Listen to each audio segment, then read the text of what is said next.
నీలిమ గారు హాయ్ అండి. నమస్తే. నమస్తే అండి. నమస్తే మేడం. Yes friends. దేశం అంటే మట్టి కాదోయ్ అన్న ఈ కాన్సెప్ట్‌లో భాగంగా మనం నిన్నటి నుంచి అంటే డిసెంబర్ 4వ తేదీ నుంచి మరి జనవరి 4వ తేదీ వరకు ఈ కార్యక్రమం చేపట్టడం జరిగింది 32 రోజులుగా. సో, ఈ కార్యక్రమం నిన్నటితోటే మొదలయ్యింది ఫ్రెండ్స్. మరి అలాగే ఈ కార్యక్రమంలో భాగంగానే ప్రతిరోజు ఒక్కొక్క రాష్ట్రం నుండి చెప్పాను కదండీ! మనది భిన్నత్వంలో ఏకత్వంతో కూడుకొని ఉన్న ఈ దేశం కాబట్టి సో మరి విభిన్న రాష్ట్రాల నుంచి వచ్చిన మాస్టర్స్‌తో వారి ఆధ్వర్యంలో ఈ జ్ఞానం, ఈ ధ్యానం అందుకోవటం జరుగుతుంది. సో మరి అందులో భాగంగానే ఇవాళ రెండో రోజుకి చేరుకున్నాం. మరి ఇవాళ మరి తెలంగాణ రాష్ట్రం నుండి సిద్ధంగా ఉన్నారు మనకు వారి జ్ఞానాన్ని అందివ్వటానికి నీలిమ గారు. వీరు 2002 నుండి ఈ ధ్యాన మార్గంలో ఉంటూ వస్తున్నారు. అప్పటినుండి వారి సేవల్ని అందిస్తూనే వస్తున్నారు. అలాగే పత్రిజీ సూచించిన మేరకు, వారి సందేశం మేరకు వీరు ఎప్పుడు కూడా సేవలందించడానికి సిద్ధంగానే ఉంటారు. సో, మరి వీరు పత్రిజీ జన్మస్థల్ బోధన్ అక్కడ వా పత్రిజీ యొక్క ధ్యాన జ్ఞానం అందివ్వాలని వీరు ఆ కార్యక్రమాన్ని చేపట్టడంతో అక్కడ కొన్ని ప్రత్యేకమైన కార్యక్రమాన్ని నిర్వహిస్తూ వస్తున్నారు. సో, పత్రిజీ జన్మస్థల్ బోధన్ యొక్క వారి నిర్వహణలో వీరు వన్ ఆఫ్ ద ట్రస్టీగా ఉంటూ వీరి కర్తవ్యాన్ని, బాధ్యతల్ని నిర్వహిస్తూ వస్తున్నారు. అలాగే స్కూల్స్‌లో, వీరి కాలేజెస్‌లో ధ్యానాన్ని అందివ్వటం జరుగుతూ వస్తుంది. సో, మరి వారి యొక్క ఆధ్వర్యంలో ఈరోజు ఈ జ్ఞానాన్ని అందుకుందాం. ఇక ఏమాత్రం ఆలస్యం చేయకుండా మేడం గారిని ఇన్వైట్ చేసేసుకుందాం. Madam welcome madam. ఈ కార్యక్రమానికి పత్రిజీ మెడిటేషన్ ఛానల్ వారు సమర్పిస్తున్న దేశం అంటే మట్టి కాదు అన్న ఈ కార్యక్రమానికి మీకు వెల్కమ్. స్వాగతం madam. Thank you. Over to you. Thank you master. ముందుగా బ్రహ్మశ్రీ పత్రిజీ గారికి, స్వర్ణమాల మేడంకి ప్రణామాలు. అలాగే ఈ ఛానల్ ఆర్గనైజర్ అయిన పద్మా మేడంకి వందనాలు. చాలా చక్కటి ఇంట్రొడక్షన్ ఇచ్చిన ఇందు గారికి, అలాగే టీం అందరికి, బిందు మేడంకి అందరికి కూడా వందనాలు. సో చాలా అద్భుతమైన కాన్సెప్ట్ తో మేడం చెప్పారు. మరి దేశం అంటే మట్టి కాదు అనే కాన్సెప్ట్ పత్రి గారు ఇచ్చారు మెసేజ్. దీని మీద అన్ని స్టేట్స్ కూడా మాట్లాడాలి అని పద్మ మేడం చెప్పారు.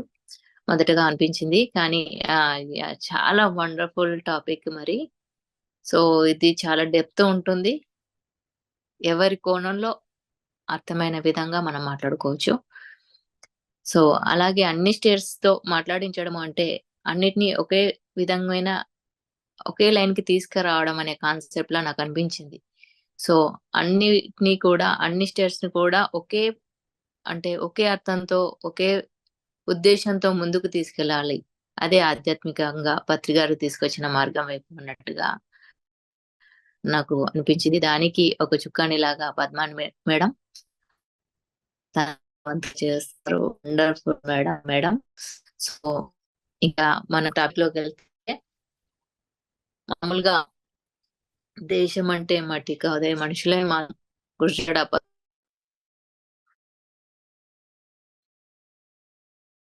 నిజానికి మరి అందరం పంచభూతాలే, కానీ మట్టి కాదే అని అంటే ఏంటి? కేవలం మట్టి కాదు ఇక్కడ దేశం అంటే. ఎన్నో దేశాలు ఉన్నాయి. మనం వరల్డ్ లో చూస్తే 195 ఉన్నాయి. కానీ ఎన్ని దేశాలైనా ఏ దేశం ప్రత్యేకత దానికి ఉంటుంది. ప్రతి దేశం ఒక శక్తి క్షేత్రం, అద్భుతమైన శక్తి క్షేత్రం. సో మన స్పిరిచువల్ గా చూస్తే, సో ఎందుకు అంటే అక్కడ ప్రతి దేశానికి ఒక ప్రత్యేకత ఉంటుంది, దాని చైతన్యం ఉంటుంది. ప్రతి దేశానికి ఒక ఆత్మ ఉంటుంది. మనిషికి ఎలా ఆత్మ ఉంటుందో ప్రతి దేశానికి దాని స్థితికి కూడా ఆత్మ ఉంటుంది. అది చైతన్య ఉద్ధరణ జరుగుతూ ఉంటుంది. ప్రతి ఎన్నో యుగాల నుంచి అక్కడ ఉన్న మట్టి, అక్కడ ఉన్న ప్రదేశం చైతన్య విస్తరణ జరుగుతూనే ఉంటుంది. సో మన నాగరికతలు, మన సంస్కృతులు, మన ఆలోచనలు ఎన్నో ప్రభావితం చూపుతాయి ఆ దేశం మీద. అంటే ఇక్కడ కేవలం మట్టి కాదు, మన ప్రజలు, అక్కడున్న ప్రజలు, వారి జీవన విధానం, వాళ్ళు ఆచరించే ప్రిన్సిపల్స్, విలువలు, సో ఇవన్నీ కూడా దేశంలో భాగం అవుతాయి. అక్కడ ఉన్న ప్రకృతి, నదులు, పర్వతాలు, ఇలా ప్రతి ఒక్కటి కూడా ఇందులో పాత్ర ఉంటుంది. కేవలం అది ఒక స్థలము అని కాదు, అదొక ఉన్నతి చైతన్యం అన్నమాట. మరి ఆ చైతన్యం ప్రభావం ఒకదానికొకటి కనెక్టెడ్ ఉంటాం. మనము, అలాగే ప్రకృతి, ప్రతి జీవి అందులో ఒక భాగం. అంటే మనం ఒకరికొకరు కనెక్ట్ అయి ఉంటాం. సో దీని యొక్క సంపూర్ణ స్థితే ఆ దేశం. సో మన చైతన్యం, అందరి చైతన్యం, సామూహిక చైతన్యంతో అది ఫామ్ అవుతుంది. మరి అలాంటి దేశం, మరి దేశంకి ఒక ఉద్దేశం ఉంటుంది. తను చైతన్యపరంగా ఎదుగుతూ ప్రతి జీవి కూడా ఉన్నతీకరించబడాలనే ఉద్దేశంతోటే ఆ చైతన్య స్థితిలోనే ఉంటుంది దేశం. మరి మన బాధ్యత కూడా ఉంటుంది కదా, దేశంలో మనం ఒక భాగం. అప్పుడు ప్రతి మనిషి ఎలా ఉండాలి అంటే సానుకూల భావాలతో ఉండాలి. మనలో ఆలోచనలు సానుకూల ఆలోచనలతో ఉండాలి. ఒకరికొకరు సామరస్యంగా కలిసిమెలిసి, అలాగే ప్రకృతికి సహకరించుకుంటూ ప్రతిదాన్ని మనం బాధ్యతగా కాపాడుకుంటూ ముందుకు వెళ్ళాలి. ఇక్కడ ప్రకృతి కూడా ఒక దైవిక పాత్ర పోషిస్తుంది. ఎన్నో వనరులను ఇస్తుంది మనకు ఆహారాన్ని ఇస్తుంది, జీవనాన్ని ఇస్తుంది. అద్భుతంగా మనం ముందుకెళ్ళడానికి సహకరిస్తుంది ఈ ప్రకృతి కూడా. మరి అలాంటి ప్రకృతిని మనము గ్రాంటెడ్ గా తీసుకోవద్దు. మనం దాన్ని కాపాడుకోవాలి, పరిరక్షించుకోవాలి. అద్భుతంగా దాన్ని పొల్యూట్ అవ్వకుండా చూసుకోవాలి. అలాగే మనం ప్రేమ, కరుణ, శాంతి, సానుకూల భావాలతో ఉన్నప్పుడు ఈ దేశం యొక్క చైతన్య స్థితి పెరుగుతూ వస్తుంది. అద్భుతంగా ఎలా అంటే ఈ సానుకూల భావాలు, శాంతియుతంగా మనము ఎంత బాగా ఉంటామో ఒకరికొకరు సహకరించుకుంటూ, అప్పుడు ఏమవుతుంది, దేశం యొక్క ప్రగతి అంటే ఇదే. అద్భుతంగా దాని చైతన్యం పెరుగుతుంది.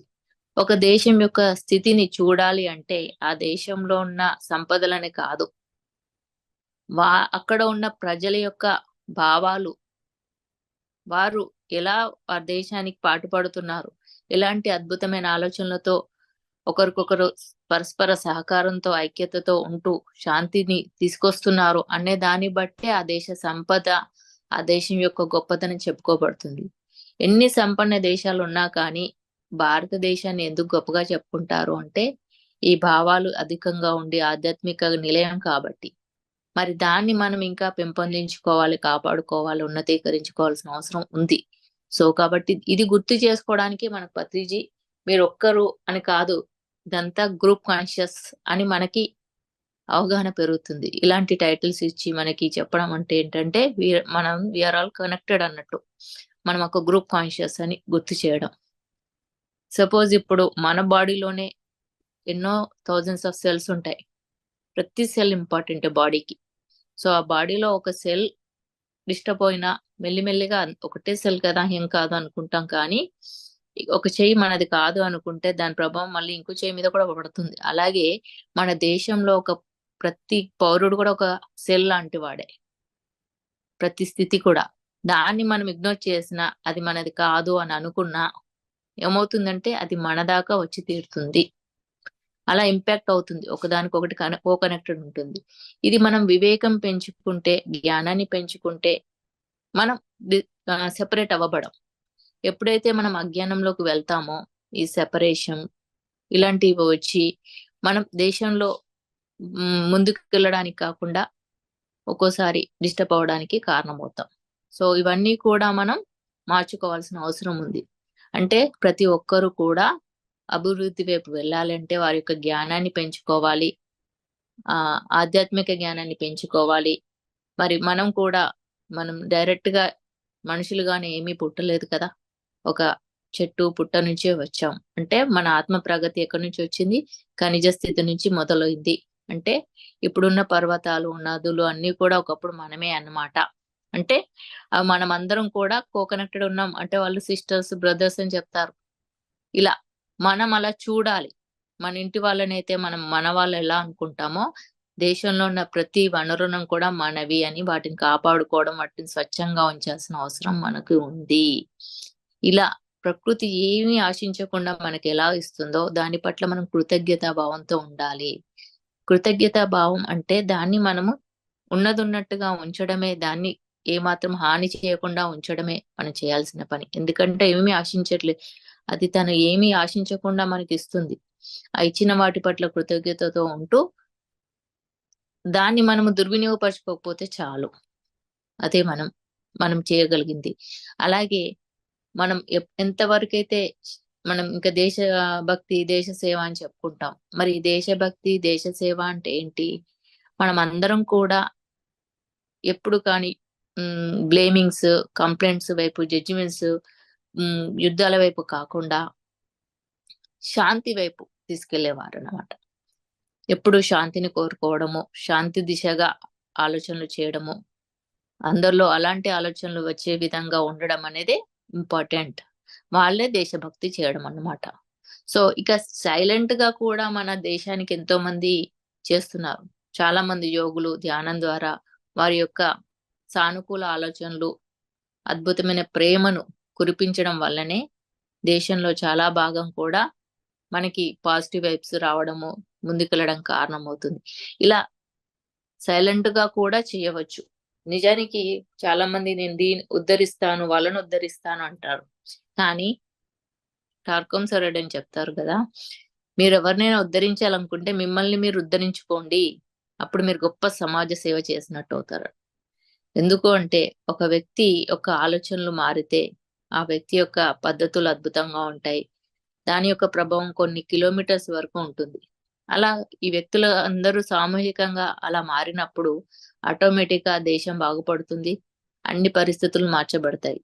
ఇక్కడంతా కూడా చైతన్యంతోటే జరుగుతుంది. మనం అనుకుంటాము చైతన్యాన్ని మర్చిపోయి కేవలము ఒక శ్రమ ద్వారానే జరుగుతుంది. నా ఫిజికల్ శ్రమ అనుకుంటాం. అది కూడా ఎక్కడి నుంచి చైతన్యం నుంచే వచ్చింది. సో, ఈ అంతర్గత జ్ఞానాన్ని కోల్పోయినప్పుడు మనం బాహ్యంగా చూడడం జరుగుతుంది. అలా జరిగినప్పుడు మనం తెలియకుండానే గొప్ప పనులు చేస్తున్నాం అనుకోని దేశానికి పురోగతి కాకుండా డిస్టర్బ్ కూడా అవుతాము. అలాంటప్పుడు ఇలా ఆధ్యాత్మిక జ్ఞానాన్ని మనము అనుసరించినప్పుడు, ఈ జ్ఞానాన్ని పట్టుకున్నప్పుడు, మనలో అంతర్గత శక్తులు మేల్కొల్పినప్పుడు, మనం బయట చేసేదేమీ లేదు. మనం ఎంత లోతుగా ప్రయాణం చేసి, మనని మనం తెలుసుకుంటూ, సరైన స్థితికి ఎదిగినప్పుడు ఆటోమేటిక్‌గా మన చైతన్యం అన్నిటిని మార్చేస్తుంది అన్న సత్యం అవగాహనమైనప్పుడు, మనలో చాలా అద్భుతమైన పరివర్తన మొదలవుతుంది. సో, ఇప్పుడు మనం అందరం కలిసి పత్రిక గారు ఏం చెప్పారంటే, మీరందరూ వన్నెస్‌లో ఉండాలి అన్నారు. వన్నెస్ అంటే ఏంటి అంటే, ఒకరి పట్ల ఒకరికి కంప్లెయింట్స్ లేకుండా బాధ్యతాయుతంగా ఉండడమే. సో, ఏది ఉన్నా అది మన పని స్వీకరించడమే. ఈ ఈ స్థితికి రావాలంటే ఏం చేయాలి? నిరంతరము ధ్యానము, స్వాధ్యాయము, సజ్జన సాంగత్యము, సేవ ఇందులో మన భాగంగా ఉండాలి. ఇంట్లో ఉన్న వాళ్ళు జూమ్ ద్వారా గాని, వెళ్లి చేసేవాళ్ళు చేయడం ద్వారా కానీ, ఎవరికి ఏది కనెక్ట్ అవుతే ఆ పని ద్వారా చేయించడం. ఎందుకు అంటే మనలో పరివర్తన. మనం అక్కడ ఉద్ధరించడం అని కాదు. ఇక్కడ ఎన్ని చేస్తే మనం ఎంత పరివర్తన వస్తుందో అక్కడ ఆటోమేటిక్‌గా అది జరిగిపోతుంది. ఇలా ఇంత లక్షల మంది అలాగే ఎళ్ళిపోయినప్పుడు ఆటోమేటిక్‌గా ఆ దేశం ఏమవుతుంది? చాలా సుసంపన్నంగా ఉంటుంది. ఎలాంటి సుసంపన్నం? ఆధ్యాత్మిక సుసంపన్నంగా ఉన్నప్పుడే అన్నీ ఉంటాయి. సో, ఎంతో మంది సంపన్న దేశాలున్న మన భారతదేశం ఎందుకు గొప్పదైంది అంటే, అన్నిటికి సమపాలలో ఉంది. మధ్య మార్గంలో ఉంటాం. ఎందుకంటే బికాస్ ఆఫ్ స్పిరిచువాలిటీ. ఈ స్పిరిచువాలిటీ వల్ల ఇక్కడ దొరుకుతున్న శాంతి కానీ, ఆనందం కానీ ఎన్ని ఉన్నా శాంతి లేనిది, సంతృప్తి లేనిది దానికి అర్థం ఉండదు. సో, అవి అవి ఇక్కడ ఎందుకు ఎక్కువగా ఉన్నాయి అంటే, ఆ జ్ఞానంతో ఉన్న వాళ్ళు ఉన్నారు కాబట్టి, దానికి నిలయమైంది కాబట్టి. సో, కాబట్టి ఈ స్పిరిచువాలిటీని మనం ఎంత పెంచుకుంటే మనకు అన్ని పరిస్థితులు అర్థం కావడం స్టార్ట్ అవుతాయి. మరి ఈ శాంతిని మనం ఎంతగా పెంచితే అక్కడ ఆ డిస్టర్బెన్స్ ఏమీ ఉండదు. సో, పత్రి గారు చెప్తారు ఆహ్, మీరెక్కువగా ధ్యానం చేయండి అని అంటారు. ఎందుకు? ఎక్కువగా ధ్యానం చేస్తే ఏమవుతదంటే, సరికాని ఆలోచనలన్నీ కూడా సరి చేయబడతాయి. ఆ సరి చేయబడినప్పుడు సరైన పనులు చేస్తాం. సరైన జీవన విధానంలో ఉంటాం. అవేవి చెప్పకుండా నువ్వు సరిగ్గా లేవు, నువ్వు సరిగ్గా ఉండు, నువ్వు సరిగ్గా ఇది తిను అనంటే ఎవరు వినరు. నువ్వు బాగానే ఉన్నావు, ధ్యానం చెయ్యి అని చెప్పారు. సో, మనం బానే ఉన్నాము అన్నప్పుడు మనకేమైతుంది సాటిస్ఫైడ్ అవుతాం. ధ్యానమే కదా అని చేశామనుకోండి. ఏమవుతుంది? ఆ నిజమైన బాగు అనేది మనలో మొదలవుతుంది. సో, అప్పుడు ఏం మార్చుకోవాలని ఒక వ్యక్తికి తెలిసినప్పుడు గురుగారు ఎంత చక్కగా అనకుండానే మనల్ని ఆ దిశగా తీసుకెళ్లారని ఇంత లక్షల మంది ఈజీగా వచ్చారు. సో అలా ఎంతో మంది పిరమిడ్ మాస్టర్లు ఏ స్థితి నుంచో మారడం వల్లనే ఎన్నో గ్రామాలను మార్చగలిగారు. ఎంతో అద్భుతంగా ఇక్కడి నుంచి ఎన్నో దేశాలకి పత్రిగారి ధ్యానం వెళ్ళింది. సో ఎందుకు అంటే అన్ని దేశాలు ఉద్ధరించబడాలి. ఎలా అంటే ఆధ్యాత్మిక ఉద్ధరణ ఇక్కడ జరగాల్సింది. అలాంటి ఉద్ధరణనే మనం ఇప్పుడు అవసరము. అలాంటి జ్ఞానమే అవసరము. మనం ఎంతగా లోపలికి వెళ్తే అలాంటి పరివర్తన జరుగుతుంది. అంత అద్భుతంగా వెళ్తుంది. ఇప్పుడు పర్వతాలు ఉండడం వల్లనే నదులకు సాకారమైతుంది. నదులు ఉండడం వల్లనే వ్యవసాయ పంటలు పండుతున్నాయి. అవి ఉండడం వల్లనే మనకు ఆహారం అందుతుంది. ఎలా కనెక్టెడ్ ఉంది చూడండి ఒకదానికొకటి. సో మనం ఎంత కనెక్టెడ్ గా ఉన్నామో, సో ఈ కనెక్షన్ ని మనం ఎప్పుడు పర్ఫెక్ట్ గా బ్యాలెన్స్ చేయాలి. అంటే ఏంటంటే అన్నిటిని గౌరవించాలి.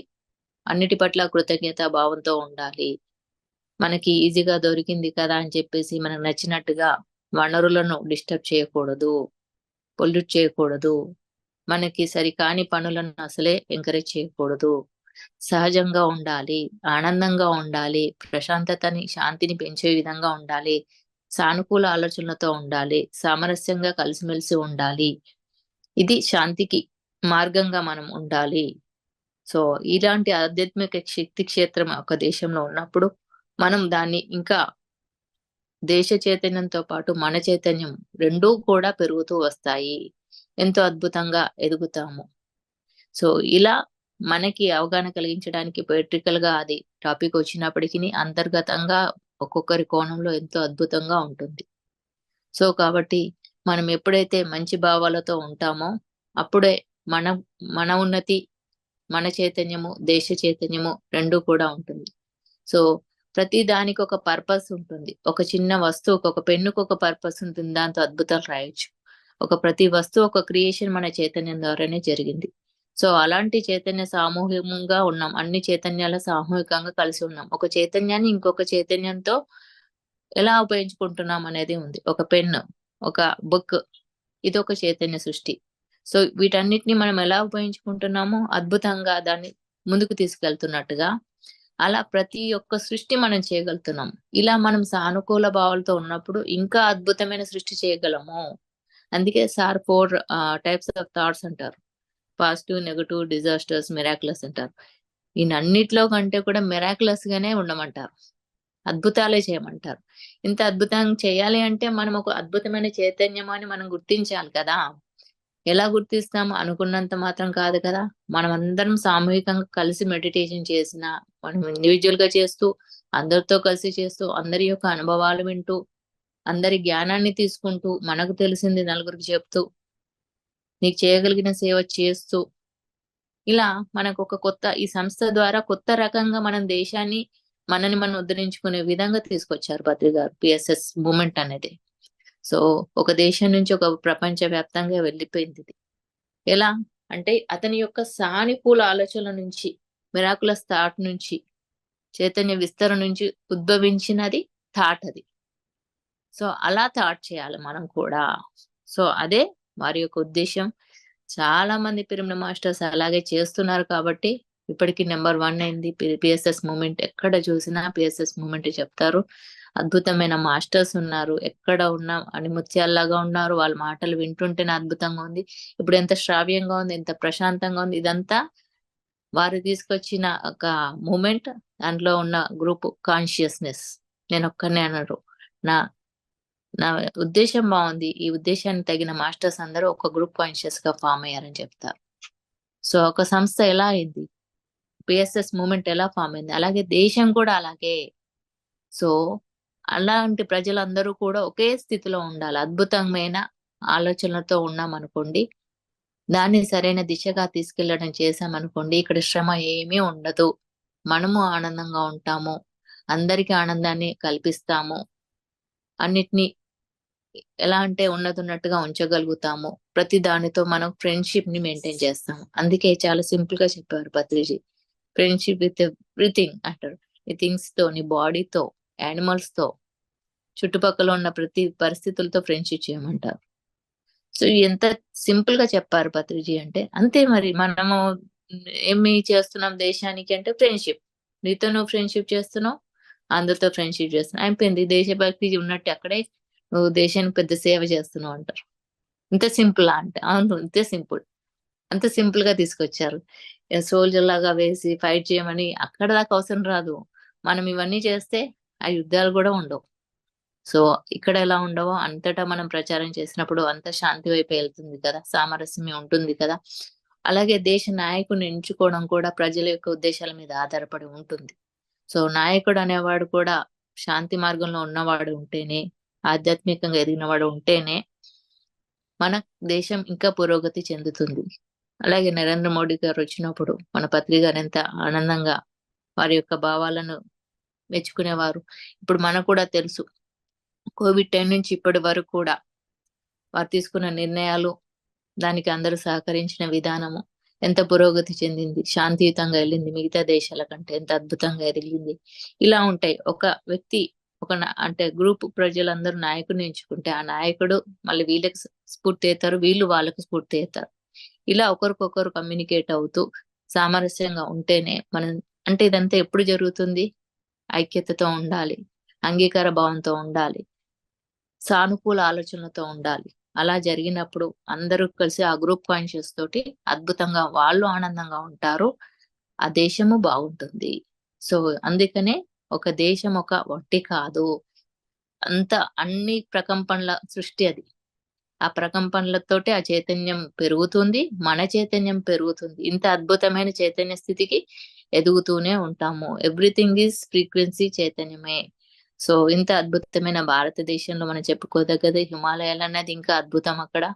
సో అక్కడికి వెళ్ళి అన్ని ప్లేస్లు అద్భుతాలే. కాకపోతే ఎవరి ప్రణాళిక ప్రకారం వారు అక్కడ ఉండబడతారు.